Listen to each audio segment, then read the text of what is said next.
할렐루야.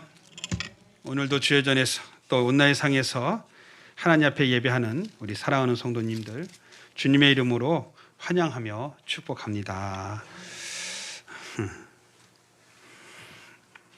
아까 잠깐 뉴스에 보니까 1000명이 넘었더라고요. 사실은 뭐 의미 없어요. 100명이나 200명이나 500명이나 1000명이나 의미 없습니다. 이제는. 단 이제 하나 주의할 것은 저 여러분들이 지금까지 해왔던 대로 개인 위생을 철저히 잘 지키시고요.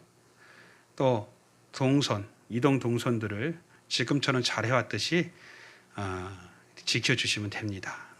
이걸 무시하고 이걸 지키지 않아서 일어나는 현상이에요. 그러니까 결국 저와 여러분들은 지금까지 잘 해왔기 때문에 상관이 없습니다.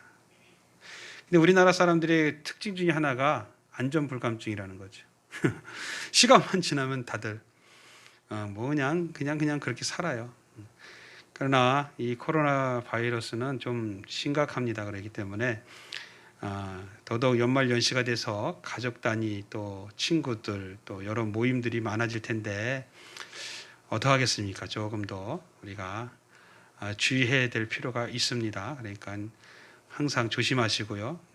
그래서 정부는 지금 방역 차원에서 이제 2.5단계로 격상을 하고 또 이렇게 확진자가 줄어들지 않으면 3단계도 고려해 봐야 된다. 단시간에 짧게 잡아야 된다. 이제 이렇게 보도를 하고 있는데 뭐 어떻게 되든지 간에 지금 저와 여러분들이 잘 해왔듯이 그렇게만 해주시면 될 것 같습니다. 정부에서 지침 방침이 내려왔기 때문에 정부의 지침을 따르기 위해서 그 지침은 우리의 안전을 위한 거니까 굳게 듣지 마시고요. 그래서 지난번에 우리가 한번 경험도 해봤기 때문에 오전 예배 1부, 2부 외에 3부 예배, 오후 예배는 당분간 드리지 않겠습니다. 당분간 3부 예배, 오후 예배는 드리지 않겠습니다. 여러분들 그렇게 하시고요. 이럴 때일수록 우리가 꼭 기억해야 될 것은 예배 안 드리니까 좋다. 이거는 정말 안 좋은 거고요.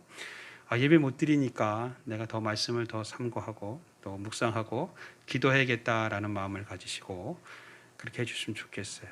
그래서 더 기도하시고 이 기간 동안 은혜가 떨어지고 믿음이 떨어지는 것이 아니라 더 친밀하게 그간 목사님이 말씀하시는 강대상에 선포되는 말씀만 들었다면 이제는 여러분들이 스스로 성경을 읽으시면서 기도하시면서 하나님의 음성을 말씀 중에 들으시고 받으시기를 바랍니다. 그래서 이 기간이 잘 끝나는 그 기간에 더 강건한 모습 속에서 우리 모든 성도들이 잘 세워지시기를 예수님의 이름으로 축원드립니다. 자, 그래서 오늘 말씀의 제목을 예배자의 삶 이렇게 한번 정해봤습니다. 한번 고백합시다. 예배자의 삶. 여러분, 저와 여러분들이 평생 하나님 앞에 가는 그날까지 주님이 우리한테 오시는 그날까지 우리의 모든 삶이 가정이든 내가 속한 직장 생업 가운데 있는 공동체든 교회 내이든 어느 곳에 있든지 간에 모두가 다 빠짐없이 하나님만을 예배하는 예배자의 삶으로 여러분들의 삶이 변화되고 또 세워져 나가시기를 예수님의 이름으로 축복합니다. 자, 우리 그리스도인들이라고 하는 예수님을 믿고 구원받은 하나님의 자녀인 백성들이라고 말하는 우리 그리스도인들에게 가장 중요한 것이 있다면 바로 예배입니다. 뭐라고요? 예배예요. 예배를 빼놓고서는 얘기할 수가 없어요.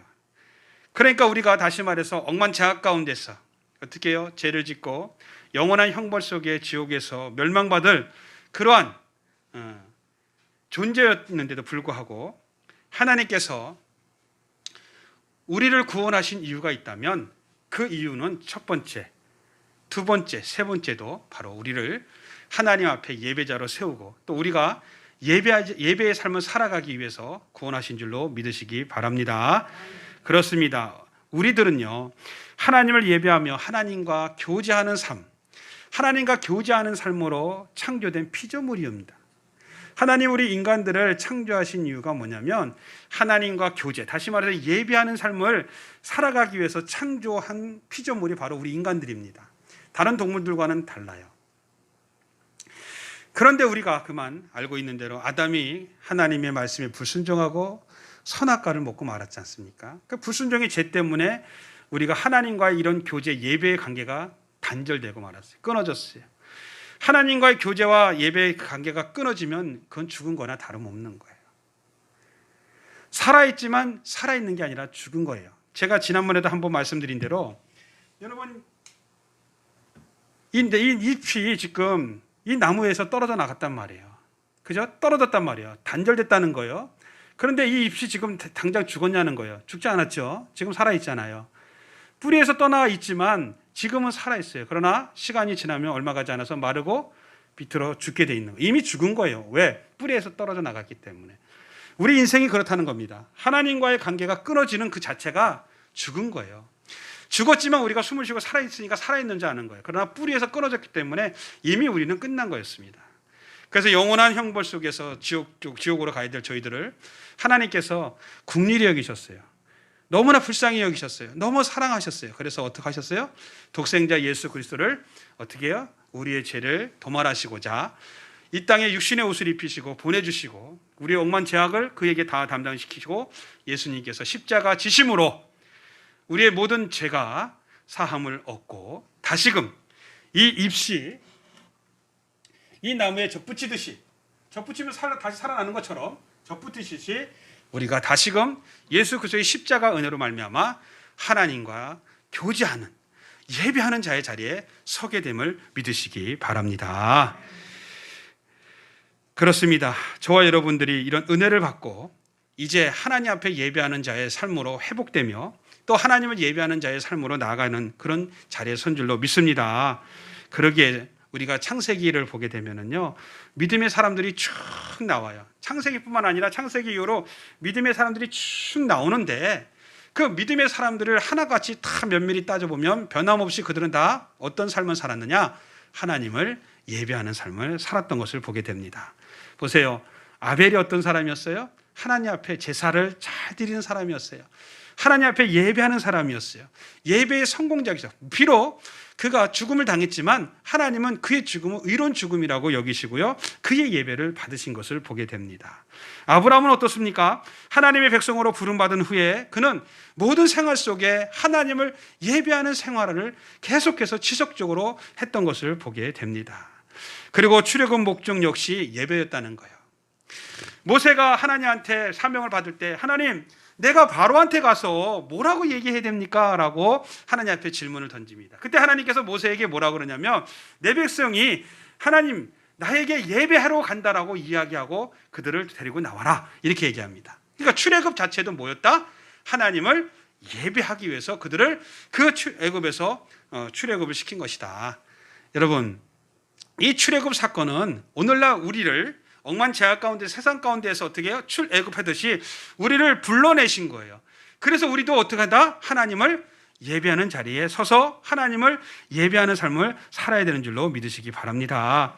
그렇습니다. 예배를 바로 드리면 참된 예배를 드리는 사람은 내 입장 처지 환경이 어떠한지 간에 예배 속에서 주신 하나님의 은혜를 잊게 되고요, 기쁨을 얻게 되고요, 참 감사가 넘치게 되고요, 삶의 활력소가 전해지는 줄로 믿으시기 바랍니다. 마태복음 18장 20절에 보니까 두세 사람이 나의 이름으로 모인 그곳에는 나도 그들 중에 있느니라. 두세 사람이 예수님의 이름으로 모여서 뭐 할까요? 두세 사람이 모여서 뭐예요? 고스톱 칠까요? 좀 씹해가지고 고스톱 칠까요? 아니란 말이죠. 두세 사람이 모인 예수님의 이름으로 모인 곳은 뭘 하냐? 하나님을 예배하는 거예요. 그 예배하는 그곳에 누가 계시다? 예수님이 그곳에 나도 함께 있겠다. 할렐루야. 오늘 이 자리에 우리 예수님이 함께 하신 줄로 믿습니다. 여러분 지금 인터넷상에서 유튜브로서 온라인상에서 예배드리는 그곳에 우리 주님이 함께 하신 줄로 믿으시기 바랍니다. 예배는 주님께서 임하시는 시간입니다. 지금도 주님은 예배하는 자를 찾고 계시고요, 예배하는 그곳에 가셔서 예배하는 그것을 받으시는 줄로 믿으시기 바랍니다. 예배를 통해 놀라운 감격을 가지고 행복한 교회 생활뿐만 아니라 예배를 통해서 주시는 은혜가 있다면 생동감 넘치는 삶을 만들어갈 수 있는 은혜를 받게 된다는 겁니다. 그렇습니다.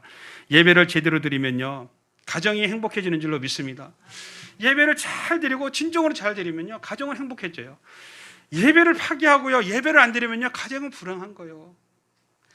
사실은 예배 자리에 있어야 되는데 예배 자리에 있지 아니하고요, 자기 생각대로 자기 마음대로 가버리면요, 가만히 생각해 보세요. 주일 예배든 수요 예배든 새벽 예배든 모르겠어요. 새벽 예배는 여러분들이 육신이 피곤하니까 어쩔 수 없이 잠을 주무시니까 잠을 주무시니까 그런다 치지만, 사실은 예배 시간에 예배 자리에 있지 아니하면 가만히 보면 그게 그렇게 좋은 자리는 아니라는 걸 우리가 알게 됩니다.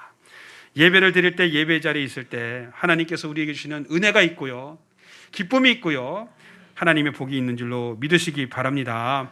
그렇기 때문에 저와 여러분들의 모든 삶 속에 최우선순위에 들 것이 뭐냐? 바로 예배예요. 예배를 제일 우선순위에 이제 올 한 해가 다 마무리되고 내년이 시작되는데요, 여러분 이제 올 한 해 예배로 잘 마무리하시고요, 내년에도 예배로 한 해를 잘 시작하고 예배로 잘 진행하시기 바랍니다. 고백합시다. 예배의 성공자가 인생의 성공자가 된다. 예배만 잘 드려도요, 인생의 성공을 하나님께서 만들어 주신다니까요. 한번 해보세요. 예배만 빠지지 않고요, 예배를 어떻게든 지키려고 그러고요, 어떻게든 예배 자리에 서서요 하나님 말씀을 들으면요, 하나님께서 그 예배를 통해서 주시는 은혜와 복이 여러분의 육신뿐만 아니라 가정 삶 속에 넘치게 될 줄로 믿으시기 바랍니다. 예배 잘 드려보세요. 예배 성공자가 되세요. 예배 성공자는 어떤 게 예배 성공자냐? 티도 나오겠지만 하나님께 드려지는 예배가 성공자의 예배다라는 거예요. 내 기분과 내 감정에 만족스러운 예배가 아니라 내 자신을 하나님께 드려지는 예배가 성공하는 것이라는 것을 믿으시기 바랍니다. 자, 그렇다면 참된 예배자의 삶을 살아가기 위해서 우리는 어떤 믿음의 자세로 하나님께 예배를 드려야 할까 선포할 때, 이 시간 이 자리에 함께한 또 우리 모든 성도님들 삶 속에 참된 예배자의 삶이 다 되시기를 예수님의 이름으로 축원드립니다. 첫 번째는 하나님만을 향하는 예배의 삶을 살아야 합니다. 할렐루야.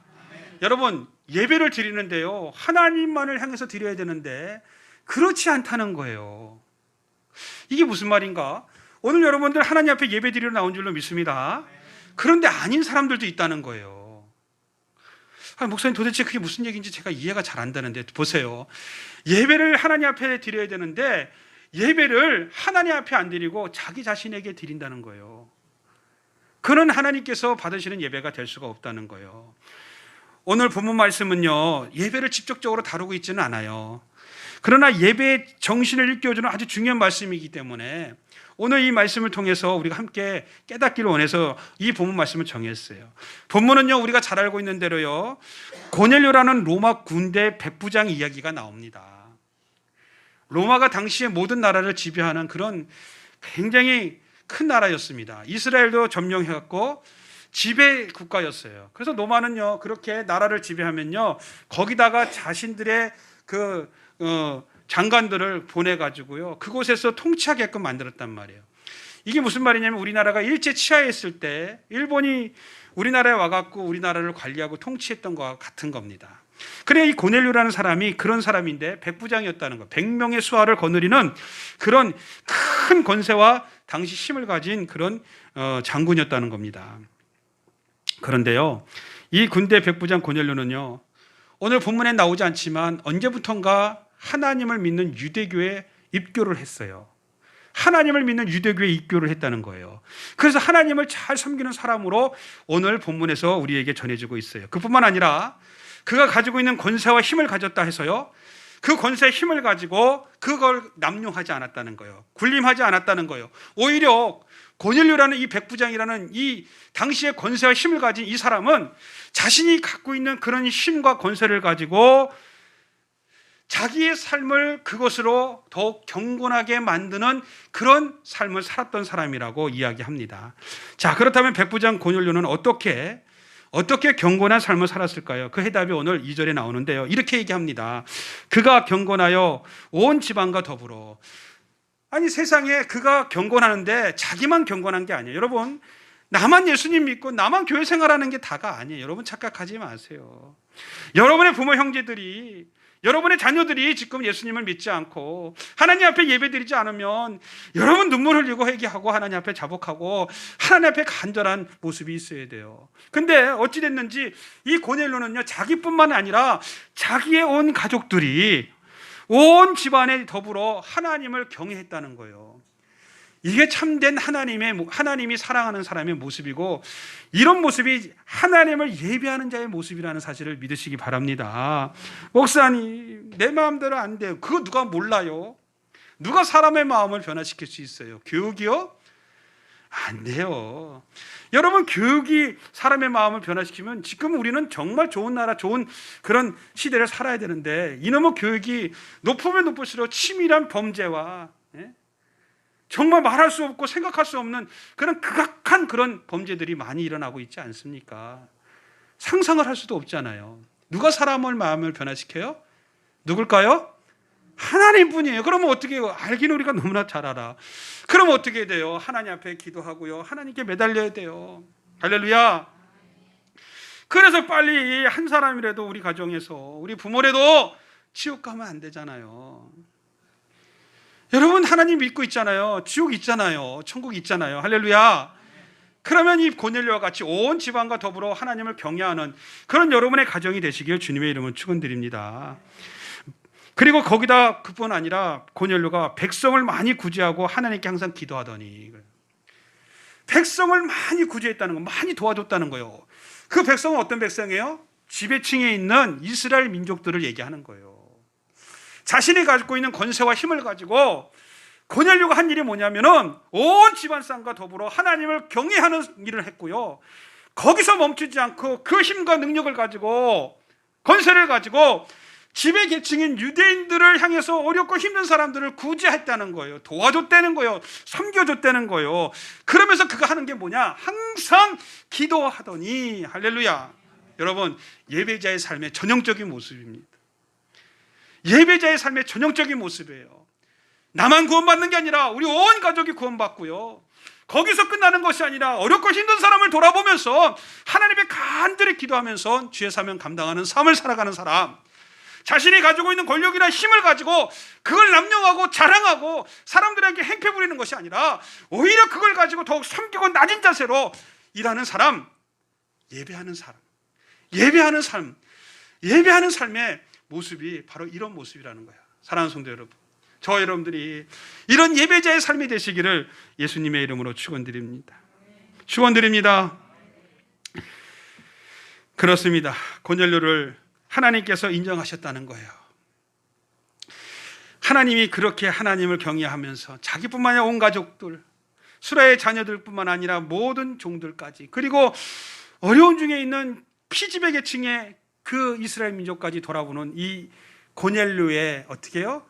기도와 예배와 구제를 받으셨다는 거예요.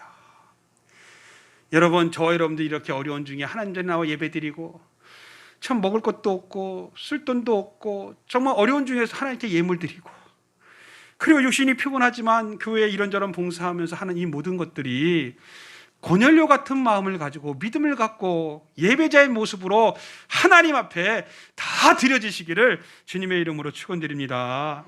사랑하는 성도 여러분, 오늘 본문을 보면 고넬료의 기도와 구제는 하나님께서 받으셨다고 합니다. 4절에 고넬료가 주목하여 보고 두려워 이르되 주여 무슨 일이니까? 천사가 이르되 내 기도와 구제가 하나님 앞에 상달되어 기억하신 바가 되었다. 할렐루야. 하나님께서 기억하신 바, 하나님께 상달되는 것, 드려지는 예배가 하나님께 상달되고 기도가 하나님께 상달되고 하나님 앞에 헌신하고 충성하고 구제하고 전도하고 선교하는 것이 하나님께 상달돼서 하나님이 기억하신 바가 되는 이런 축복이 예배자의 삶의 축복인 줄로 믿습니다. 열심히 기도하고 열심히 예배드리고 열심히 헌금하고 열심히 충성했는데 이게 하나님께 상달되지 않았다는 거예요. 하나님이 기억하시지 않는다는 게 있다는 거예요. 여러분, 우리는 우리 자신을 잘 돌아봐야 됩니다. 2020년 한 해도 다 지나가고 있습니다. 지금 저와 여러분들이 10년, 20년, 많게는 30년, 40년 신앙생활을 해왔는데 과연 우리의 예배와 과연 우리의 헌신이 하나님께 상달되고 하나님이 기억하신 바 되는 그런 모습이었는가를 우리 자신이 한번 돌아보는 시간을 가지시기 바랍니다. 그리고 고넬료와 같이 하나님께만 향하시기를 주님의 이름으로 축원드립니다. 오직 하나님을 향한 것, 오직 하나님을 향한 것이 있어야 돼요. 기도와 구제에 대한 주님의 가르침에 따라 사람이 아닌 하나님에게만 향한 이 고넬료의 모습을 우리가 담기를 주님의 이름으로 축원드립니다. 자, 예수님 당시 그때 당시에 종교의 지도자들과 그때 당시에 기득권을 갖고 있는 많은 사람들이 정말 하지 말아야 될 비신앙적인 행위를 한 3가지를 했어요. 그래서 예수님께서 그것을 보면서 아주 적나라하게 나무라셨어요. 근데 사람들은요, 그런 모습을 굉장히 좋아 보였고요, 높이 평가를 했어요. 근데 예수님은 그것을 아주 적나라하게 지적을 하면서요, 아주 그냥 나무랬던 것을 보게 됩니다. 그게 뭐냐면 대표적인 것이 구제하는 일이었다는 거예요. 무슨 일이요? 저들은 구제를 할 때 사람들에게 보이는 데서 했단 말이에요. 저들은 아주 조그만 것을 하면서도 아주 크게 얘기했단 말이에요. 그런 것을 하면서 자랑을 삼았단 말이에요. 그러니까 그런 걸 하지 못하는 사람들이 그렇게 하는 사람들을 보면서 그 사람들을 우러러봤다는 거예요. 그 사람들을 높이 평가했다는 거예요. 근데 예수님은 그것을 뭐라고 얘기하냐면 그런 짓 하지 말라는 거예요. 굳이 하는 일을 하는데 어떻게 그렇게 너희들이 사람들에게 보여지기 위해서 너희 자신을 드러내려고 그렇게 하느냐. 오른손이 하는 일을 왼손이 알지 못하게 하라. 이게 말이나 되지 않는 얘기인데도 불구하고 구제는 그렇게 하는 거다. 왜냐? 은밀한 중에 계신 하나님께서 너희들이 은밀한 중에 행한 것을 갚아주시리라. 할렐루야. 그러면서 그들이 잘못된 것을 지적했단 말이에요. 오늘날 교회에서도 마찬가지예요. 뭐 조금 봉사하고요, 좀 뭐고 하면요, 그저 그냥 목을 빳빳이 세우고요, 그저 어깨에 힘들어 가가지고요, 목소리도 막 달라지고요, 이러는 분들이 있어요. 이거는요, 하나님 앞에 상달되거나 하나님이 기억하시는 것이 아니에요. 그저 사람들에게 보여지려고 하는 모습들. 여러분, 그 은혜 이미 다 받은 거예요. 주님은 그렇게 원하지 않으세요. 고넬료처럼요, 누가 보든 안 보든 간에, 누가 알아주든 안 알아주든 간에 하나님 앞에서 굳이 하는 일을 해야 될 줄로 믿으시기 바랍니다. 또 어떤 일이었냐면 그들이 기도하는 거였어요. 하나님 앞에 기도할 때 여러분들 정말 진솔하게 하셔야 돼요. 가식적으로 하지 마세요. 미사오 쓰지 마세요. 진실된 기도를 하시기 바랍니다. 우리 하나님은 우리가 진실된 기도를 하는 걸 원하세요. 근데 저들은 어떻게 했냐면 시장에 사람들이 많이 지나다니는 그런 중간에 서가지고 두 손을 높이 들고 하나님 이러면서요, 마치 자신들이 대단한 것처럼 말이에요, 그렇게 막 기도를 했단 말이에요. 유창히 했단 말이에요. 사람들이 알아듣지 못한 말로 했단 말이에요. 그런 사람들은 어떻게 해요? 오, 대단하다. 야, 어떻게 저렇게 기도를 하는가. 야, 나도 저처럼까지 좀 되기면 좋겠다. 막 이렇게 했단 말이에요. 근데 주님은요, 그렇게 하지 말라는 거예요. 또 그들이 제일 진 게 뭐냐면, 잘못한 게 뭐냐면 금식하는 거였어요. 하나님 앞에 간절한 믿음을 가지고 하나님 앞에 나가는데 그 금식하는 거 티를 내는 거예요. 티를 내는 거예요. 막 얼굴을 더 흉측하게 하고 말이야. 한 끼 굶었는데 마치 5일 굶은 것처럼 말이야. 이러고 말이야. 그런 짓 하지 말라는 거예요. 예수님은 그런 거를 지적을 했습니다. 그렇게 사람에게 보이려고 하는 모든 것들은 하나님께 상달되지 않을 뿐만 아니라 하나님은 기억하지 않으신다.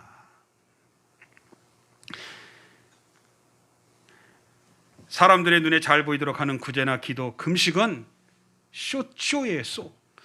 보여지는 거예요. 사람들에게 보여지는 거예요. 여러분, 우리가 하나님 앞에 기도하고 예배드리고 하나님 앞에 헌신하고 충성하는 것이 쇼가 돼서는 안 돼요. 쇼가 되지 마시기 바랍니다.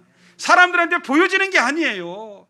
사람들에게 드러나는 것이 아니라 우리가 드려지는 기도와 찬송과 예배와 헌신과 충성은 쇼가 아니라 드려지는 거예요. 하나님 앞에.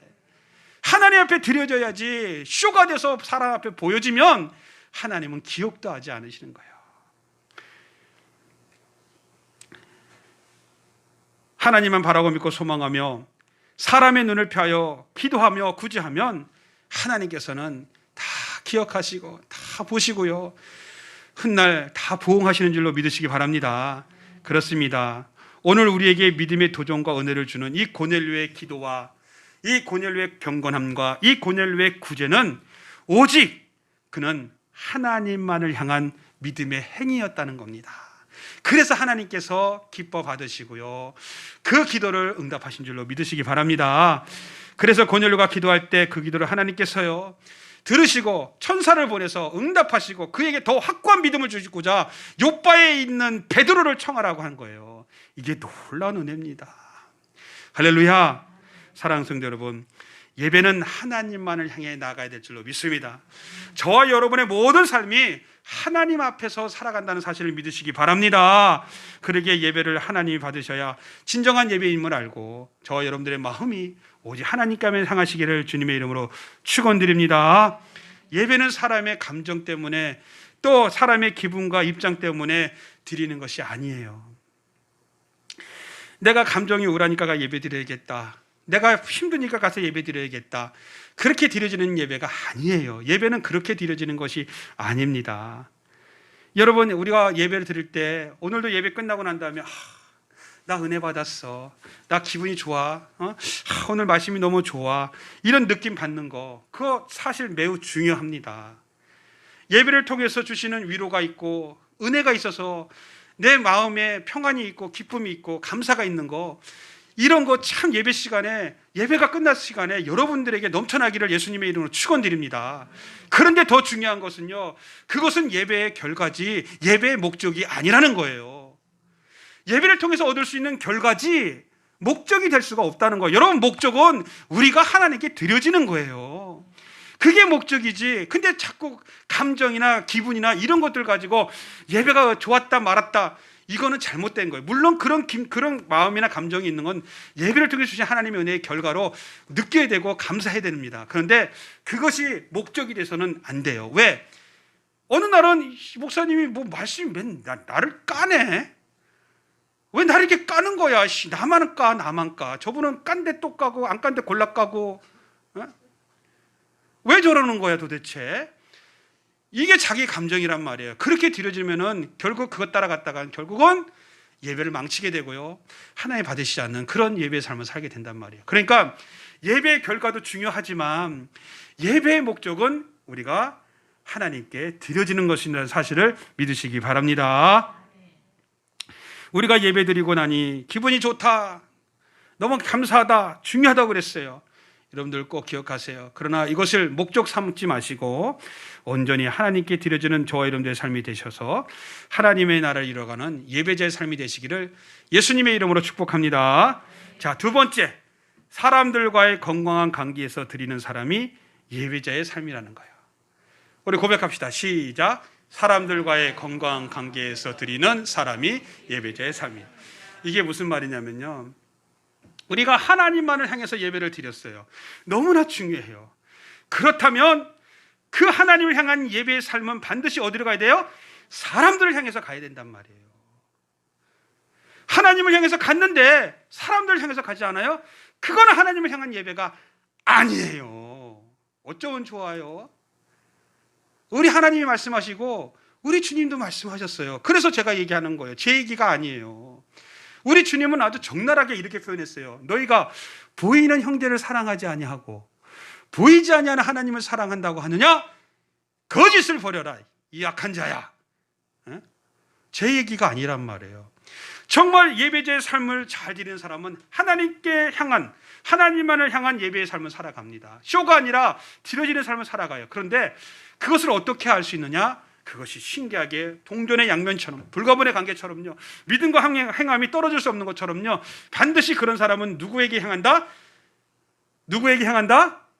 왜 누구 미워하는 사람들 만나봐. 사람에게 향하는 거예요. 저 지긋지긋한 저 인간 저건 내가 어떻게 이렇게 잘못 만나갖고 저 인간 저거, 그랬던 남편을 향해서 사랑과 긍휼로 가는 거예요. 에? 우리 교회는 그런 분들이 없으니까 아멘들도 안 해요. 좋아, 좋은 거예요. 그런 사람을 향해서 가야 되는 거예요. 이게 진정한 예배자의 삶이라는 겁니다. 할렐루야.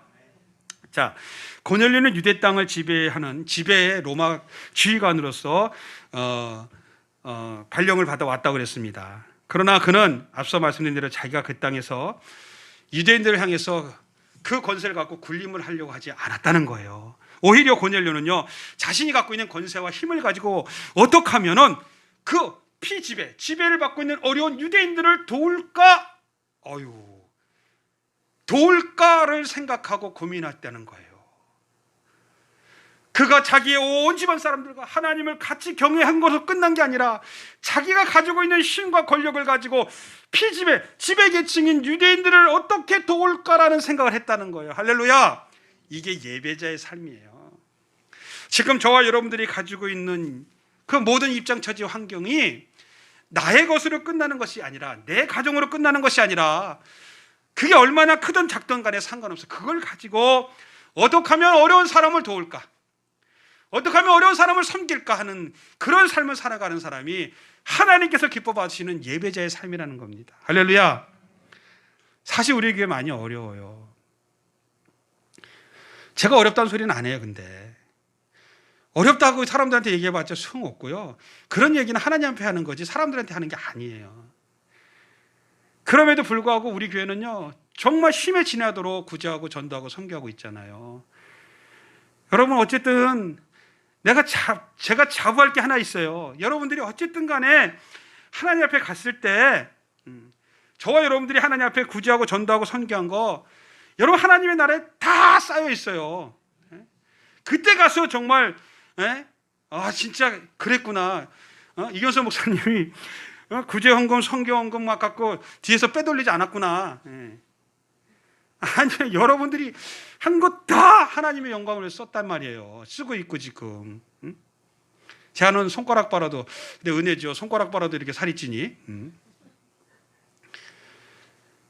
그러니 우리가 얼마나 감사하고 얼마나 하나님 앞에 우리가 열심히 하고 있는지 몰라요. 여러분들 위로받으시고 또 하나님 앞에 이런 칭찬이 있다는 것을 바라고 소망하시기를 주님의 이름으로 축원드립니다. 고넬료는 그랬다는 거예요. 그렇습니다. 하나님을 예배하는 삶이라는 것은요, 힘들고 어려운 이웃을 향해 무엇이라도 할 수 있는 일을 찾아서 하는 것이 바로 예배자의 삶의 모습이라는 겁니다.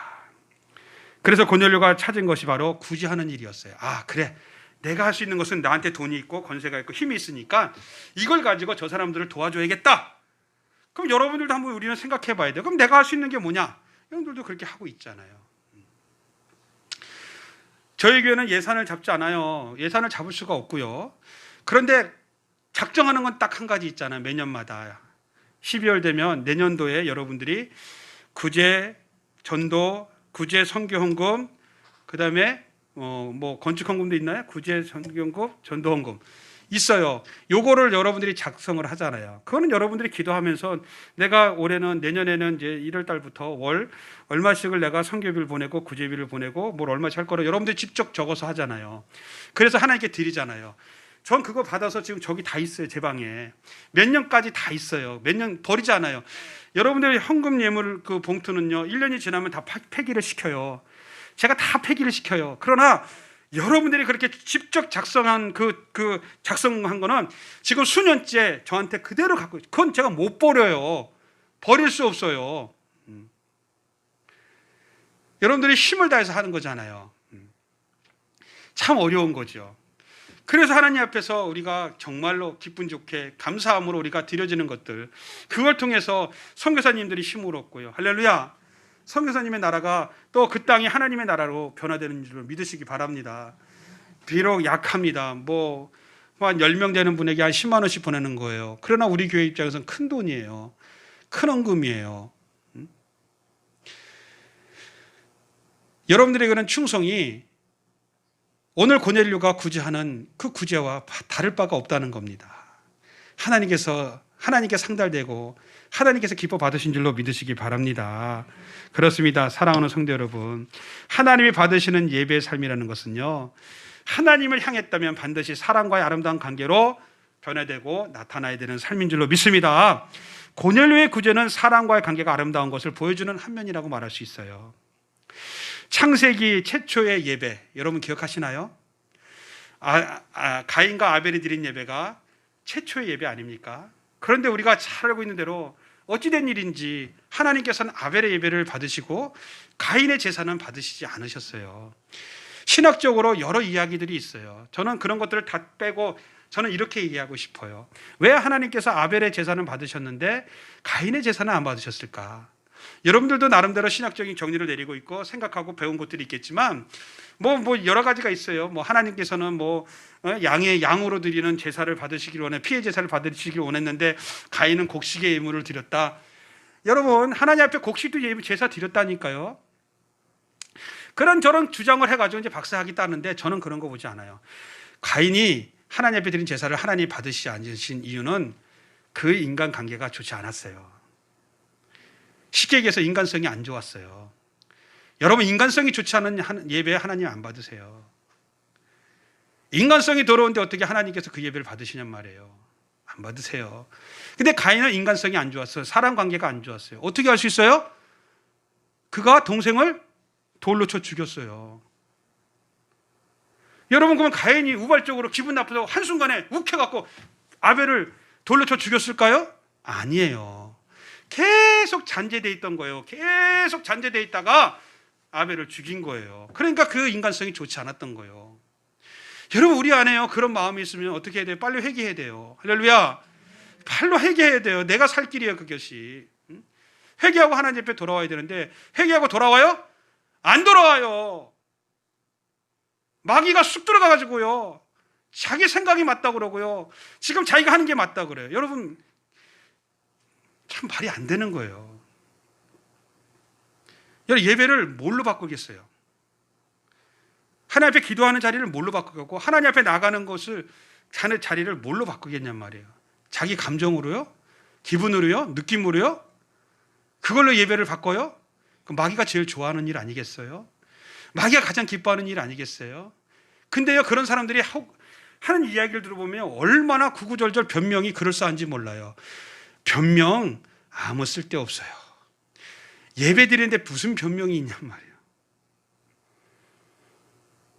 아벨은 예배 드리다가 돌로 맞아 죽었는데, 예배 드리다가 잡혀서 말이에요, 화형을 당하고, 예배 드리다 잡혀서 총에 맞아 죽고 칼에 맞아 죽고, 예배 드리다가 그랬는데 예배를 뭘로 바꾸겠냔 말이에요. 그런 사람들이 있어요. 내가 예배를 안 드리는 이유는 말이야, 내가 누가 꼴 보기 싫어서 예배를 안 드리는데, 아이고 참. 아니, 목사님이 꼴 보기 싫어서 예배 안 드린대. 아휴 참. 하나님 보세요. 하나님. 장로님이 꼴 보기 싫어서 예배 드리기 쉽지 않대. 아니, 우리 교회 말고요. 아까 목사는 맞는데 장로님은 아니에요. 권사님이 암흑의 권사가 꼴 보기 싫어서 난 예배 안 드린대. 여러분, 이게 말이나 됩니까 이게?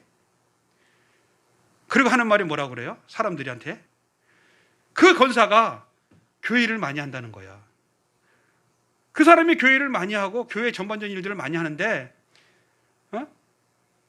내가 가면 그 사람도 싫어할 거고, 그러면 그 사람이 교회를 안 가는 것보다 차라리 내가 안 가는 게 낫지. 안 그래? 여러분, 이런 얘기 들으면 여러분들은 막 헷갈리기 시작할 거예요. 그래, 그분이 하기 너보다는 일을 교회 많이 하지. 그러니까 네가 안 나오는 거 낫지. 그분이 안 나오는 거면 네가 안 나오는 게 낫지. 그러니까 결국은 네 말이 맞네. 그러니까 네가 결국은 교회를 위해서, 목사님을 위해서, 그 권사가 교회 일을 많이 하니까, 그 장로가 교회 일을 많이 하니까 내가 안 나가는 게 맞구나. 너 대단하다. 야, 어떻게 이렇게 겸손한 말을 하고, 어떻게 이렇게 겸손한 일. 마귀 짓이에요. 마귀 짓이라고요. 마귀에 속고 있는 거예요. 말도 안 되는 소리 하고 있어요. 그럴 때일수록 더 예배드리고, 할렐루야. 그럴 때일수록 더 기도하고, 할렐루야. 더 하나님께 매달려야죠. 뭔 소리 하는 거예요 지금. 마치 자기가 대단한 믿음을 갖고 말이에요, 자비로고 의로우신 하나님처럼 말이에요, 나는 그래서 지금 그러고 있다. 마귀예요, 마귀. 그런 얘기하는 사람 여러분도 주변에 있으면 그거는 이렇게 얘기해. 사탄아 물러가라. 그렇게 얘기해야 돼요. 야, 이 사탄아 물러가라 그러세요. 그리고 그런 사람들한테는 가지도 마시고 말도 섞지 마세요. 말도 안 되는 거예요. 하나님께 예배드리는 걸 뭘로 바꾸냐고, 자기 감정으로, 기분으로. 이건 정말 마귀가 좋아하는 거예요. 절대 그래서는 안 돼요. 그렇습니다. 저와 여러분들이 알고 있듯이 가인은 인간성이 안 좋았어요. 그래서 동생을 죽인 거예요. 그러기에 하나님께서는 가인의 제사를 받지 않으신 겁니다. 그러므로 사랑하는 성도 여러분, 우리가 하나님께 예배 드릴 때 예배하는 날을 하나님이 받아주시는 삶을 살아야 될 줄로 믿습니다. 그 삶이 하나님이 받아주신 삶이 아니면 오늘 이렇게 거룩하게 나와 앉아서 예배 드리는 척해도 아무 소용이 없다는 거예요. 나를 받아주시는 예배의 삶을 드리지 않으면 하나님은 절대로 저와 여러분이 드리는 이 예배, 헌신, 봉사, 예물까지도 받으시지 않는다는 것을 우리는 알아야 돼요. 이사야 선지자를 통해서 이스라엘 백성들을 책망할 때요, 1장부터 쭉 보게 되면요, 무슨 얘기냐면 계속 반복되는 게 뭐냐면 예수님께서 하나님이 뭐라 하면 야야야 더 이상 너희들이 드리는 예물, 소, 양 이런 것들 받지 않겠다는 거예요. 야야 너희 더 이상 그 예물 갖고 오지 마. 아니 오지 마. 아니 소를 갖고 오는데도 오지 마. 저는 오라 그래요. 저는 오라 그럽니다. 예, 오세요. 예. 근데 하나님이 그랬다는 거예요. 그 당시 이사야 선지자를 통해서 그 당시에 소를 갖고 하나님 앞에 제사 드리러 오는 사람들 향해서 야야 더 이상 그 예물 나 안 받아. 오지 마. 와 이사야 선지자도 만나보고 싶어. 대단하네. 어떻게 그렇게 얘기할 수 있어? 응? 소가 아니라도 닭이라도 갖고 오세요. 예? 닭이라도. 근데 왜 그랬느냐? 당시에 기득권이 있는 사람들이 자신의 권세를 가지고 약한 자를 억압해서 피를 묻히고 뺏은 돈을 가지고 그것을 가지고 소를 사고 양을 사갖고 하나님 앞에 제사를 드리는 것을 하나님께서는 안 받으시겠다는 거예요. 다시 말해서 사람들과의 관계가 좋지 않고 사람들과의 관계가 안 좋으면서 와서 예배 드리는 거 하나님은 원치 않는다는 거예요. 그러니까 뭐라 그래요? 아예 오지도 말라고 얘기하는 거. 오지도 말라고. 목사님 그래서 내가 예배 드리러 안 갑니다. 정신 차리세요. 그 얘기 아니에요 지금. 예수님께서도 뭐라고 말씀하셨냐면요. 마태복음 5장 21절 24절에 예물을 제단 앞에 드리다가 형제에게 원망을 들을 만한 일이 생기면 그것부터 해결하고 와서 드리러지는 예물이라야 하나님께서 그 예물을 받으신다고 말씀하셨어요. 그만큼 사람과의 관계가 중요하다는 거예요. 하나님을 향했다면 사람과의 관계가 중요하다는 사실을 믿으시기 바랍니다. 그렇습니다. 예배자의 삶을 살기 위해서는 오직 하나님을 향한 예배와 더불어서 사람들과 관계가 아름다워야 될 줄로 믿습니다. 고넬료의 구제는요, 마치 하나님께 예배를 하나님이 받아주신 것처럼 고넬료가 하는 그 모든 구제도 받으셨다는 거예요. 그게 뭐냐면 구제 또한 하나님을 향한 마음으로 했기 때문에 그렇다는 거예요. 우리들 또한 고넬료와 같이 이웃을 위한 삶을 살면서 하나님 앞에 거룩한 삶을 드리며 하나님을 기쁘시게 받으시는 예배의 삶으로 오늘 이 시간 이후로 세워져 나가시길 예수님의 이름으로 축원드립니다. 마지막 세 번째는요, 예배자의 삶은 하나님과 사람들에게 칭찬받는 삶이어야 된다. 하나님에게 칭찬받고 사람에게 칭찬 안 받고 사람에게 칭찬받고 하나님에게 칭찬, 둘 다 잘못된 거예요. 오늘 본문 22절에 보니까 그들이 대답하되 백부장 고넬료는 의인이요. 이스라엘 백성들이 얘기하는 거, 지배받는 사람들이 그를 인정한 거예요. 하나님을 경외하는 사람이라 유대 온 족속이 칭찬하더니 그가 거룩한 천사의 지시를 받아 당신을 그 집으로 향하여 말을 청하여 말을 들으려 합니다라고 베드로를 청하는 내용입니다. 그렇습니다. 오직 하나님을 향한 그리고 이웃을 향한 고넬료의 그런 삶은 하나님하고 백성들에게 칭찬받기에 부족함이 없었다는 겁니다. 목회를 하다 보면요, 저도 사람인지라 용서하고 들으세요. 하나님과 교회 모든 일에 있어서 칭찬받고요, 그리고 열심히 헌신하는 분들을 봅니다. 우리 교회 이런 분들이 있어요.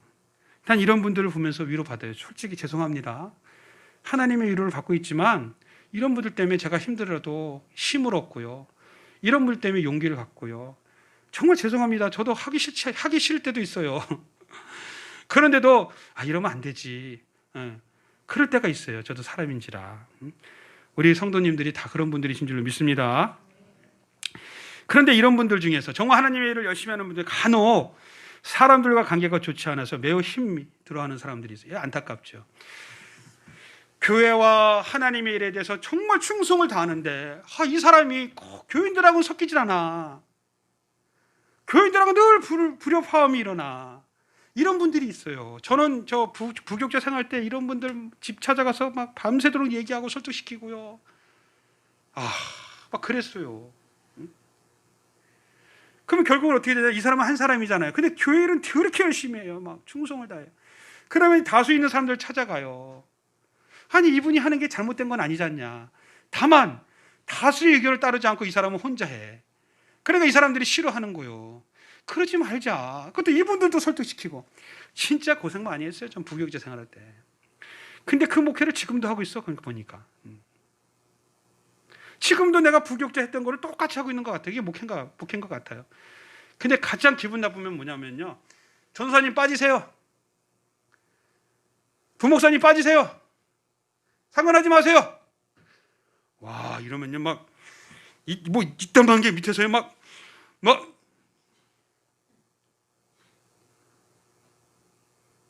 나보고 빠지래. 그럼 나는 빠지면 돼요. 왜냐하면 목사님이 계시니까. 예? 담임 목사님이 계시니까 빠지면 돼요. 빠지라 그러면. 근데 담임 목사가 됐는데 목사님 빠지세요. 목사님 관여하지 마세요. 아유, 그냥. 박 지사님 어떻게 해야 돼요? 빠져야죠. 네, 알겠습니다. 빠지겠습니다. 빠져야지 뭐. 저는 안 빠지겠습니다. 할렐루야. 뭐 하여간 잘 참조하겠습니다. 네. 어쨌든 참 그러면 안 돼요. 어? 부모 마음을 가장 아프게 하는 게 뭔지 자식들 말 중에 지호가 아빠가 해준 게 뭐 있어? 예원아 뭐 해줬어 아빠가? 이거 진짜 이 얘기 들으면요 찢어지죠. 담임 목사 얘기하는데 빠지세요? 아, 참 그러면 안 돼요. 그러시는 거 아니에요. 나는 여러분들 위해서 죽을 각오를 하고 있는데 목사님은 누구 편만 든다고요? 아이고 참말로 누구만 좋아한다고요? 아이고 그렇지 않아요. 여러분들에게 그렇게 비춰졌다면 여러분들 마음이 왜곡되어 있는 거예요. 그렇지 않아요. 그러려면 목회하지 말지 뭐 목회 왜 해요? 특별히 나 같은 목회 제가 이거 왜 하겠어요? 무슨 부귀영화를 누리겠다고 지금 제가. 그렇지 않아요. 여러분 하여간 어쨌든 근데요 이렇게 그런 분들이 있어요. 그럼 이분들은요 좀 이렇게 좀 하면 되는데 또 어떤 분들은 어떠냐면 하나님은 뒷전이야. 말씀은 뒷전이고 그저 사람들 마음만 살려고 하는 사람이 있어요. 사람만 쫓아다녀요. 그리고 사람한테 아부하고요. 그리고 자기 유익을 그치려는 사람이 있어요. 하나님은 뒷전이에요. 말씀은 뒷전이에요. 교회는 뒷전이야. 참, 이 전자는요, 그래도 말씀으로 잘 다듬으면 되는데, 이 두 번째 사람은요, 저 하나님의 성령의 체험 없이는 이건 변화가 안 돼요. 정말 진짜 힘든 사람이에요, 이런 사람들은. 저는 그런 사람이 누군지 알죠, 목회자는. 아닌 척 해봤자 아는 거예요. 그러니까 저와 여러분들은 어떻게 해요? 하나님이 그렇게 사람들과 관계가 중요하다고 얘기했으면, 이제 사람들을 싫다 하더라도 어떻게 하겠어요? 하나님을 향한 것이 있다면 이제 사람들을 향해서 우리가 마음을 열고요 섬기고 나가야 될 줄로 믿으시기 바랍니다. 하나님뿐만 아니라 지금 내 눈에 보이는 사람에게 잘해야 되는 거예요. 그게 하나님을 향하는 거예요. 눈에 보이는 사람을 사랑하는 사람이 하나님을 사랑하고 예배하는 사람인 줄로 믿으시기 바랍니다. 사람과의 좋은 관계를 유지하는데 저와 여러분들이 힘을 쓸 때 우리 자신이 드리지는 바른 예배가 될 줄로 믿습니다. 이제 말씀을 맺습니다. 우리가 주님을 위해 무엇을 할 수 있겠습니까? 뭘 할 수 있겠어요? 내가 정말 저와 여러분들이 하나님께 무엇을 드릴 수 있겠어요? 우리는 할 수 있는 게 없어요. 건축헌금 뭐 10억 100억이요? 하나님 입장에서는 그거 아무것도 아니에요. 그 뭐 한다고 얘기할 수도 없어요. 그런 거는. 독생자의 생명을 갖고 저희들을 구원하셨는데 그거 갖고 뭐 되겠어요? 근데 우리는 그게 대단한 것처럼 느껴지죠. 그거 아무것도 아니에요. 그건 하는 게 아니에요. 우리가 할 수 있는 일은 하나님께 더 해드릴 수 있는 거는 없어요. 그렇기 때문에 우리는 하나님이 말씀하신 대로 이웃을 향해서 사람들을 향해서 하나님께 하듯이 하면 하나님이 받으시는 줄로 믿으시기 바랍니다. 2020년 한 해도 이제 얼마 남지 않았습니다. 이제 몇 번 남지 않는 예배를 드리는 이 모든 시간마다 하나님 앞에 진력하시기 바랍니다. 그리고 사람들을 향해서 나아가시기를 주님의 이름으로 축원드립니다. 혹 누군가에게 상처를 준 사람이 있다면 회개하시고요. 혹 누군가에게 상처 입어서 아픔이 있다면요. 하나님 앞에 그것도 회개하고 빨리 돌이키시고 하나님이 주는 행복을 받으시기 바랍니다. 그래서 올 한 해 잘 마무리하고요. 내년에는 더 믿음 안에서 예배자의 삶으로 우리 모두가 세워져 나가시를 예수님의 이름으로 간절히 축원드립니다. 축원드립니다.